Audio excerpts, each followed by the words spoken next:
Fil-Breakfast News ta' għan id-deputat Franco De Bono tkellem dwar id-dikjarazzjonijiet tal-Prim Ministru Lorenz Gonzi li jekk jitlef fl-elezzjoni ġenerali mhux se jirreżenja minn kap tal-Partit Nazzjonalista.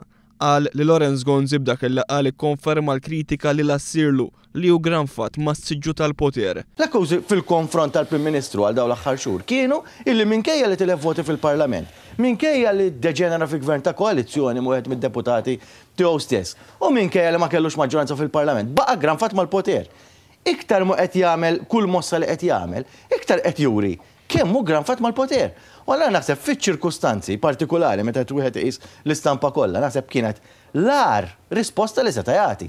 Jitkellem dwar in-nuqqas ta' responsabilità politika min-naħa tal-Ministri fil-Gabinett ta' Lorenz Gonzi u kif huwa l-poplu li qed iġorri l-konsegwenzi ta' dan kollu. Il-Ministri tiegħu idaħħluh f'bassla wara u qatt ma qallhom taf mirrefa l-konsegwenzi tal-emil tal-Ministri. Il-poplu kellu jerfa' l-konsegwenza tal-emil tal-Ministri billi ma reżenja ħadd u billi baqgħu jafġu kieku lill-Ostingat wara tal-BWS neħħieħ ma konniex ngħaddu mill-froġa tal-arriva. Jitkellem ukoll dwar l-iskandlu tal-commissions fix-xiri taż-żejt fl-Enja Malta u jgħid li anke l-fatt li Ostingat ħatar lil kuġinuh Tancred Tabone bħala chairman huwa skandlu minnu nnifsu. Bir-rispett kollu, li kellek inti lill-Ministru Ostingat li kważi issa qed jgħid li laqqasu responsabbli u għadu Ministru sal-ġurnata qazza tal-lum li ħatar il-kuġinuh. Jiena ngħid f'pajjiż normali il-fatt li ħatar il-kuġinuh bħala chairman tal-Enja Malta diġà kważi min iskandlu fih innifsu.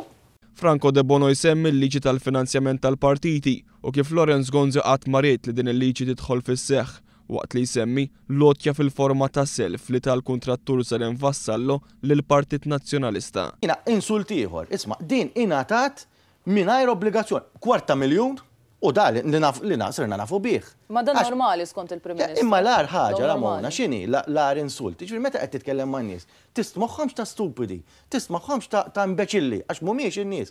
Mela qed tgħidli isma' tajtek $250,000, però m'hemmx obbligazzjonijiet. Jiġri issa jien jekk intik €10 u t-tieli l-għad ukoll hemm obbligazzjoni, jekk intik €10 int obbligat għalejha għamiltlek pjaċir żgħir. De Bono jitkellem ukoll dwar il-fatt li Lorenz Gonzi u l-membri tal-Gabinett tiegħu qed jaħarbu milli jgħidu kemm taw lura miż-żieda tal-€500 żieda fil-ġimgħa li taw lilhom infushom. U x'jiġifieri inti flus il-poplu, huma qed jistaqsuk il-ġurnalisti kif għandhom kull obbligu li jagħmlu u int ma twiġibhomx. Ta' żgur li għand il-poplu lejli elezzjoni, ġimgħa qabel l-elezzjoni il-poplu ħajġġudika, imma mbagħad jiena għandi ngħid li l-poplu għandu jkun intelligenti biżżejjed. Il-preżunzjoni għandha tkun kontrih. Jiġifieri il-poplu għandu jkun intelligenti biżżejjed biex ma tiġ tgħidli. Mela jiena la ma tix tgħidli hemm xi ħaġa tinten, għax kieku tgħidli.